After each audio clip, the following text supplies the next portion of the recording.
So let's continue our discussion on pronominal suffixes on plural nouns. Again, the ending on a plural noun for a third masculine singular is "av." So with horses, it would be "susav," his horses. For law, it would be "torotav," his horses. Now, one thing to note here, with the feminine plurals, you get that yod all the way through again too. So you have av and eha with a yod, a yod, a yod.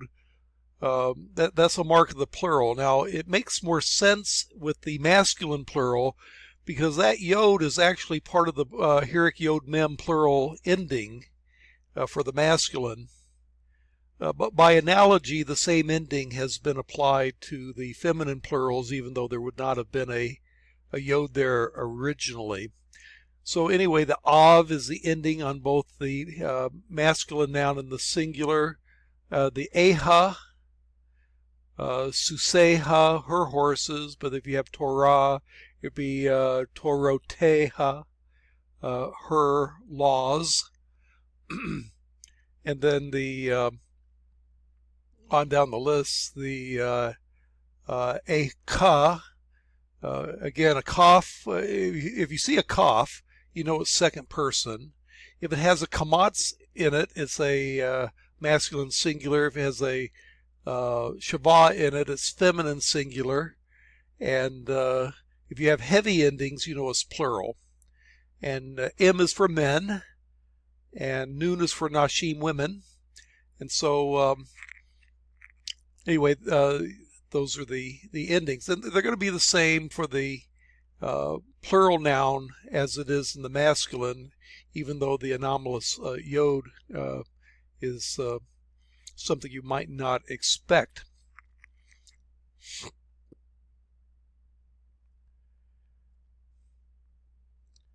So moving on to section 14.6.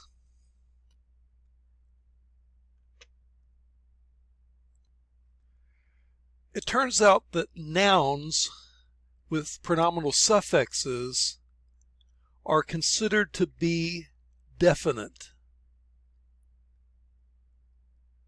So in that case, let's say you have his law, Torato.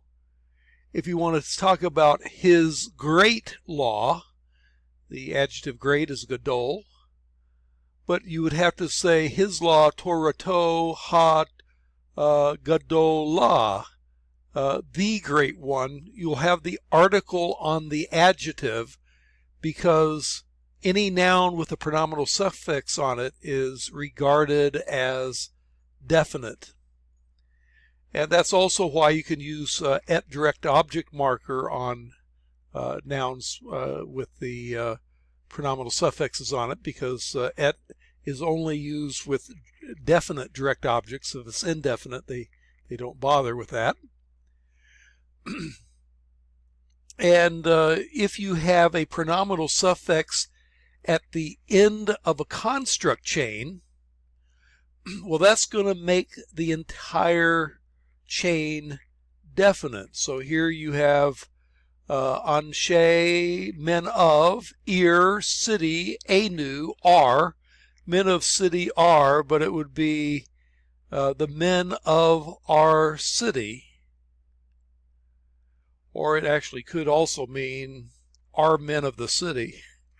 But men of our city, the anu at the end makes the whole chain definite. So you have to have the article the throughout because of the pronominal suffix. I'll go over the vocabulary. Amar means he said, as a perfect. And then you have batah, he trusted. And then you have sagar, to close up, shut or shut up. Or is light or daylight. Mavet, we've run across in the exercise in the grammar, means death.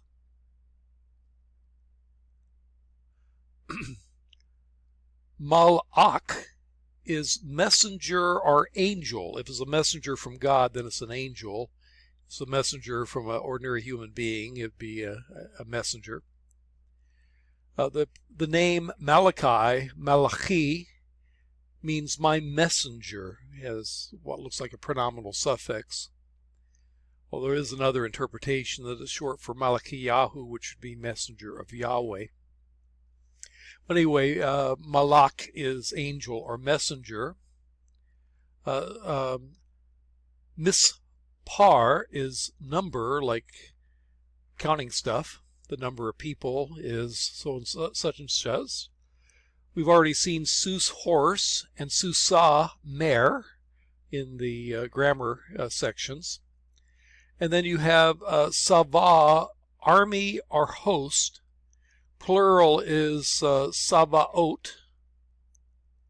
Occurs very often in the expression Adonai Savaot, or Yahweh Savaot, the Lord of hosts.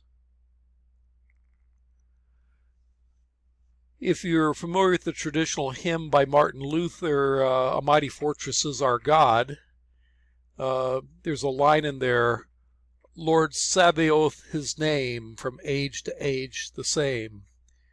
And that's a takeoff on Adonai Sabaoth, the Lord of hosts, the Lord of armies. God is portrayed as leading the angelic heavenly army. And then you have Ruach. Notice the furtive patah after the long U. The chet likes a vowel, so it steals one. So you get a Ruach. It looks masculine, but it's actually feminine, and it means spirit, breath, or wind. And then Shulchan is table. In the plural, it shows up feminine, Shulchanot. And then gate is Sha'ar. And then he throws in one preposition, im, meaning with. And that should not be confused with am, that means people, that I believe we've also had as a vocabulary. So im is another preposition meaning with. One form of et also means with. So now you have two prepositions that have a similar overlapping kind of meaning, im meaning with. A little bit about the exercises. In exercise A, you're going to get practice using pronominal suffixes on nouns. So if you have your table, you would take the word for table, shulchan, and then you would add the suffix your. So then you add the suffix your, shulchan ka, and then you have to make adjustments. So when you let those interact together, then the shava will go under the noon will become a medial noon, and there's no other interaction that takes place, and so the ultimate form looks like this. I made it a little too big. Let me make it, see if I can't make it smaller here. Shulchan, like so.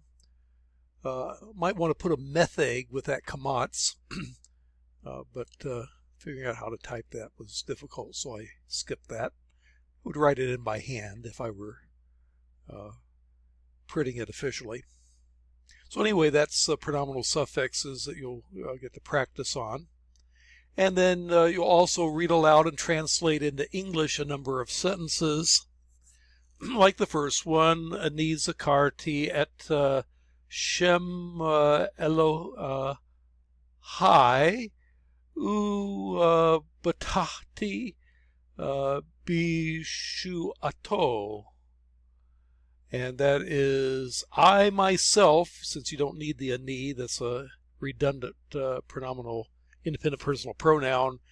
I myself remember Et Shem Elohai, the name of my God. And the form is plural, but it's a plural of majesty or respect, so it's translated singular when it's the one true God.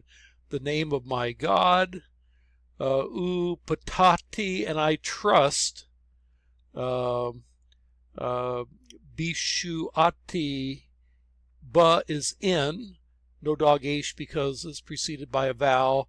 In, and then Yeshua is salvation. With a suffix, the kamatse becomes a T.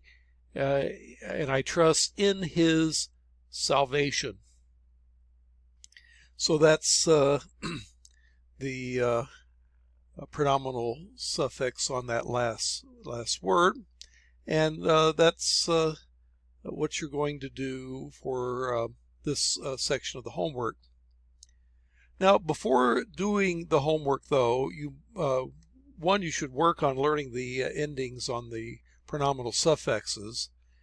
And the next video I'm going to have a drill where we'll try to help you to learn to recognize by sight using Seuss as our paradigm model, recognizing pronominal suffixes on nouns. So go to the next video and we'll do a little drilling together, if you will.